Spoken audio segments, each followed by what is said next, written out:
केंद्रीय मंत्री जेपी नड्डा ने रविवार शाम एक प्रेस कॉन्फ्रेंस में ऐलान किया कि महाराष्ट्र के राज्यपाल सीपी राधाकृष्णन उपराष्ट्रपति चुनाव के लिए भाजपा के नेतृत्व वाले राष्ट्रीय जनतांत्रिक गठबंधन यानी एनडीए के उम्मीदवार होंगे। अब सीपी राधाकृष्णन के समर्थक उन्हें तमिलनाडु का मोदी कहकर संबोधित करते हैं। अब जब से राधाकृष्णन के नाम की घोषणा हुई है, सभी जानना चाहते हैं कि सीपी राधाकृष्णन कौन है और कहां से हैं, कितने पढ़े लिखे हैं, उनका सामाजिक जीवन कैसा रहा है, साथ ही सियासी सफर भी उनका कैसा रहा है, और सबसे जरूरी सवाल कि एनडीए ने इन्हें ही अपना उपराष्ट्रपति का उम्मीदवार क्यों घोषित किया है। नमस्कार, मैं ऋचा पराशर और आप देख रहे हैं one India Hindi. CP Radhakrishnan Maharashtra के राज्यपाल हैं। वे तमिलनाडु से आते हैं। उनका पूरा नाम है चंद्रपुरम पोन्नु स्वामी राधाकृष्णन। संघ और बीजेपी से उनका गहरा संबंध है। वो 31 जुलाई 2024 से ही महाराष्ट्र के राज्यपाल पद पर स्थापित है।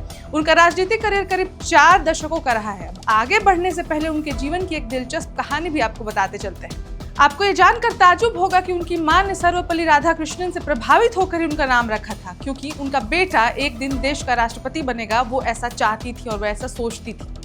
चलिए वर्तमान में आते हैं। सीपी राधाकृष्णन ने ग्रेजुएशन तक की पढ़ाई की है। उनके पास बिजनेस एडमिनिस्ट्रेशन में स्नातक की डिग्री भी है। वे कॉलेज के दिनों में कॉलेज स्तर पर टेबल टेनिस के चैंपियन और लंबी दूरी के रनर भी थे। उन्हें क्रिकेट और वॉलीबॉल का भी काफी शौक था। अब मात्र 16 वर्ष की आयु में राधाकृष्णन ने आरएसएस यानी राष्ट्रीय स्वयंसेवक संघ से अपनी राजनीतिक करियर की शुरुआत की थी और बाद में जनसंघ से भी जुड़े। अब इसके साथ ही आपको बताते चले कि उन्होंने 1998 और 1999 में तमिलनाडु के कोयम्बटूर क्षेत्र से 2 बार लोकसभा का चुनाव जीता। हालांकि उन्हें 3 बार इसमें हार का भी सामना करना पड़ा था। वे संवैधानिक जिम्मेदारियों में व्यापक और गहन अनुभव रखते हैं। उन्होंने महाराष्ट्र, झारखंड, तेलंगाना और पुडुचेरी में राज्यपाल के रूप में भी काम किया है।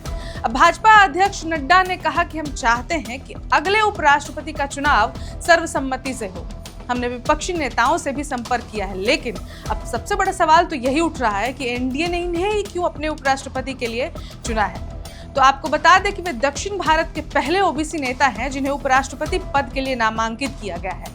और उनकी एक और सबसे बड़ी खासियत है, और वो ये है कि उन्हें सभी पक्षों में सम्मान मिलता है। वे तमिलनाडु बीजेपी के अध्यक्ष रहते हुए 19,000 किलोमीटर लंबी रथ यात्रा कर चुके हैं, जिसमें उन्होंने भारतीय नदियों के इंटीग्रेशन, आतंकवाद का विरोध, यूनिफॉर्म सिविल कोड लागू करने और अनटचेबिलिटी खत्म करने के साथ साथ नशीली दवाओं के खिलाफ अभियान चलाया था।